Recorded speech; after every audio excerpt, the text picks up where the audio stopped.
Alright, quick question. Have you ever spent 40 minutes choosing what to watch and then watched nothing? Or opened 15 tabs to buy one thing and closed all of them? Or replayed a single message in your head like it's a Netflix series? That, right there, is analysis paralysis. And it's not just overthinking. It's your brain trapping you in a loop where thinking feels productive but actually replaces action. And the scary part? The smarter and more aware you are, the easier it is to fall into this trap. Because you don't just see one option, you see all possible outcomes. So instead of moving forward, you freeze. But here's what most people don't realize. Your brain isn't broken. It's doing exactly what it was designed to do. Just in the wrong environment. Let me show you something fascinating. In a famous study by Sheena Iyengar and Mark Lepper, researchers set up a simple jam tasting booth. On one table, people saw 24 different jams. On another table, just 6 options. Now, logically, more choices should mean more sales, right? Wrong. The table with 24 jams attracted more people.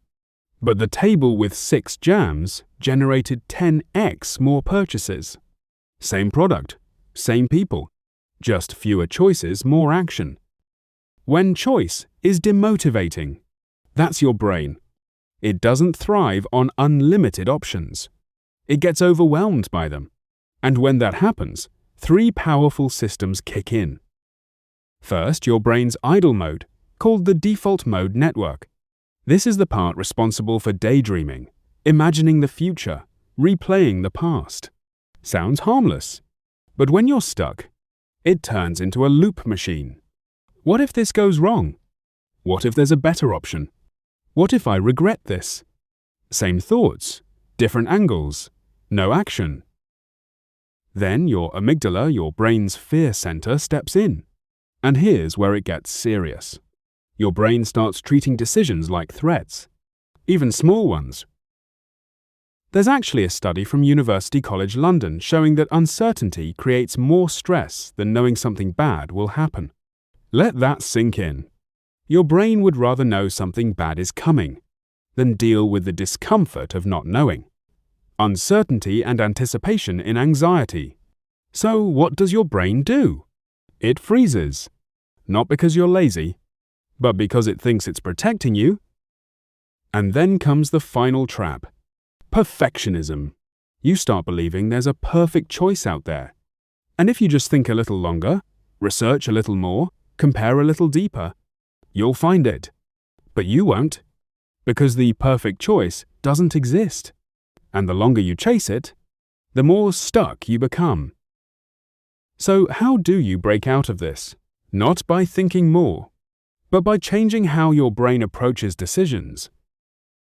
First, catch the loop. The moment you notice yourself spiraling, pause and label it. This is overthinking. This is fear talking.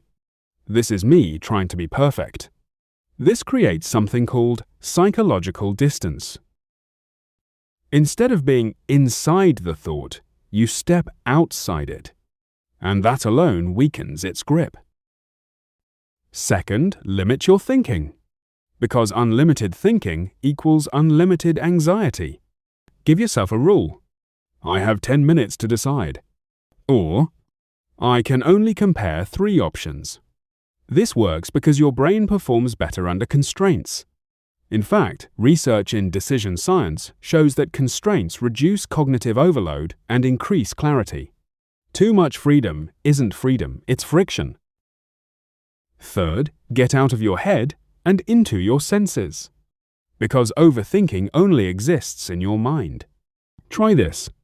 Name 5 things you can see, 4 things you can feel, 3 things you can hear, 2 things you can smell, 1 thing you can taste. This simple grounding exercise interrupts the mental loop instantly. It forces your brain to switch from abstract thinking to present awareness. And that calms the entire system down. Fourth, kill perfection. There's a concept called satisficing, choosing something that's good enough. And interestingly, research shows that people who satisfice are often happier than those who try to maximize every decision. Because maximizers keep wondering, what if I chose wrong? Fifth, take a ridiculously small action. Because thinking and doing use different brain circuits.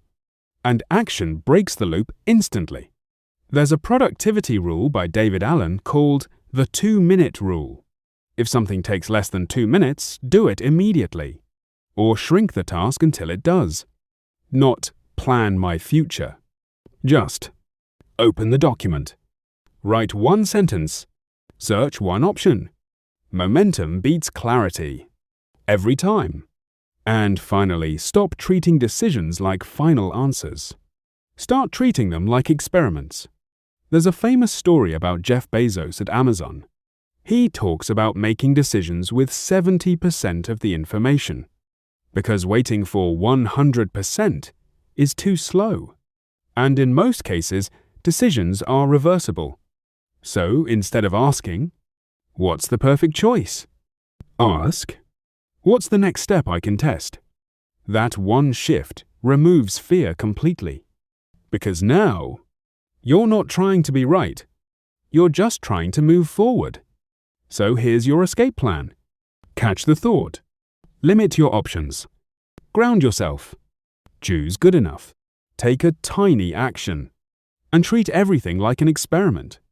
You don't need all 6. You just need 1. The next time you're stuck, don't ask, what's the best decision? Ask, what's the smallest step I can take right now? And take it. If this made you see your own thinking differently, hit like and subscribe. And tell me in the comments, what's one decision you've been overthinking lately? Let's break it together.